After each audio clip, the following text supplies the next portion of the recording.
Hey viewer, thank you a lot for watching. And once again, I'm Titus, and I'm going to still take you to our other module of the training, and this is called "Is running a business the best choice for you?"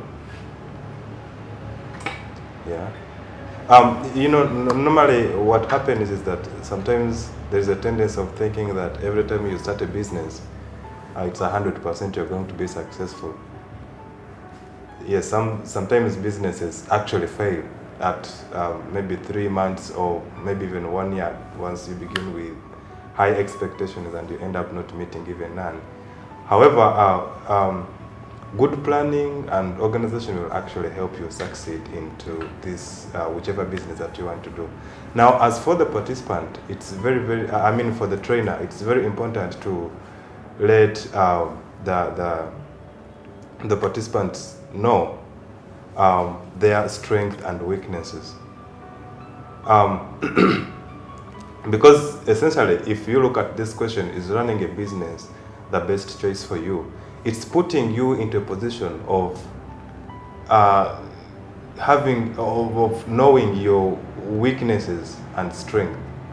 Now, in most cases, of course, entrepreneurs most of the time take advantage of their strength to run their businesses, and of course, also they still anticipate problems, that might arise as a result of their weaknesses. So it's important to know from the participants what are their weaknesses, what are their strengths. And then if they know their weaknesses, how best can they do to improve on their weaknesses, so like to help the business grow, So we have about I think 5 questions that we forward to the participants. But after introducing actually the topic,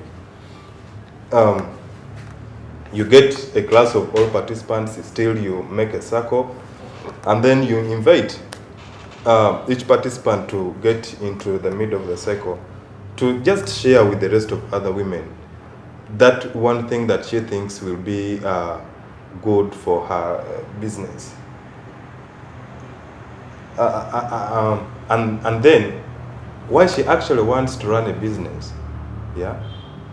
So of course they will tell you many answers, and it's very, very important that you actually take note of whatever they are telling you, because at the end of the day you're going to to tell them the right things that an entrepreneur must actually have if they know running a business is the best choice for them. So after every participant has gotten into the middle of the cycle and have shared with the rest of other participants reasons why they want to run a business, and one thing that they think will actually help them to run their businesses or become successful, then you remember we said you write everything that they say, because at the end of that day you're going to back up that information and tell them what exactly is actually right. And yeah, so normally running a business takes someone who is self-motivated, somebody who is a self-starter. Now if you're using the training manual that we have from Women Microfinance Initiatives, you don't just explain the questions to the women. What you do, you ask them, you kind of create imaginary situations. You ask them, is there, if you want to determine if you have women that are self-starters, women that are self-motivated to do a business, you can ask them a question like, is there anything that they have ever done without being pushed, without actually being told to do something?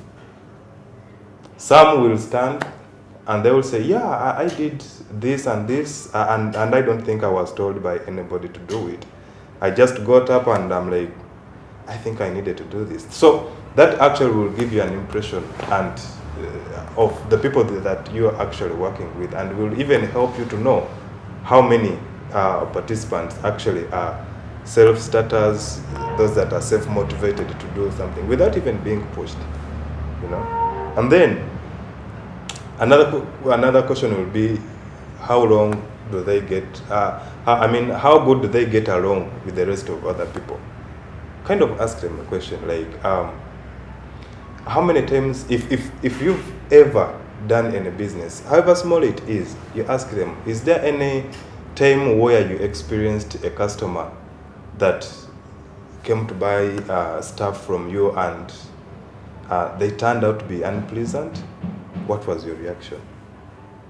They'll tell you, I abused him, or I abused her, or I did this and that, you know.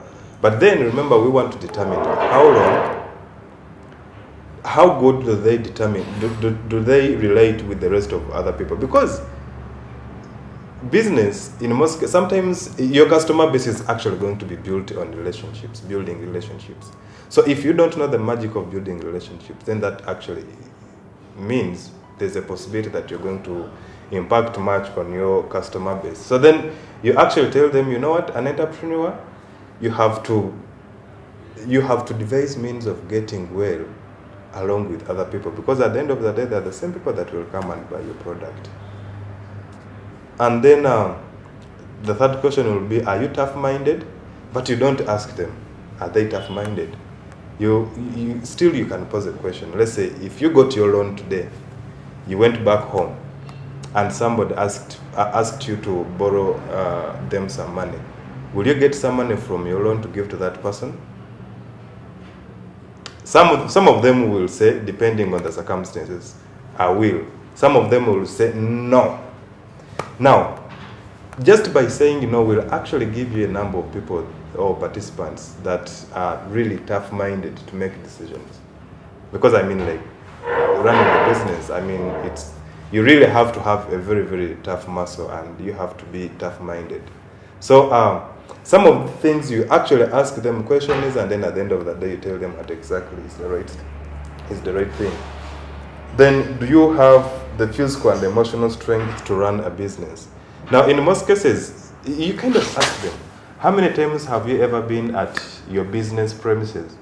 And no, how many times have you ever been away from your business premises and you kept on thinking about your business? Most of them, they will tell you, yes, most of the time I'm not at my business, but I keep on thinking and worrying about my business. Just find out to see, most of the time I'm worrying if I'm making profits or losses and stuff like that. So then that will actually help you understand that some of these participants actually have the physical and emotional strength to run their businesses. But of course, they have shared with you, and you kind of still emphasize that if you know running a business is the best choice for you, then you have to have the emotional and the physical strength to run a business. You know, so even when you're not at your business premise physically, you kind of still think about it, worrying about it, and yeah. And then, how well do you plan to organize? That's a very, very, very good element in business. Yeah, because in most cases, before you actually run a business, you need to plan for it. You need to organize your products. In fact, sometimes how you organize, let's say for those that are running retail shops, you can even tell them, if you have people that are running like retail shops, the way you present your products in the shelves will actually talk much about you in the face of the customer. You know how good at organizing things you are, and then things like that. So you tell them business planning is very, very, very important for somebody who actually realizes the fact that running a business is the best choice for them. And then the last question actually is, how will the business affect your family? You know, remember in our previous modules we talked about business and family. In most cases, when you're going to start a business, there are chances that somehow, somewhere, it will actually impact your family. But again, it's very important for the trainer to emphasize the fact that if, let's say, you're running a business, you have to at least train one of the members from your family to run the business. And you have actually tell them sometimes when the business does not make money. You tell them, you know what, today we didn't have enough profits, our business didn't make enough profits, and as a result of that, there's a possibility that we may not get whatever we want for today.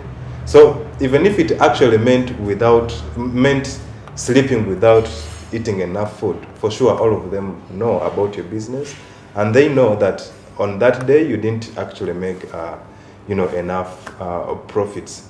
So another time when the business makes profits, and then you can buy whatever they want, but of course we said, remember that you don't use all the profits that the business has made, because you remember we said, we emphasized the fact that you don't have to touch the operating capital.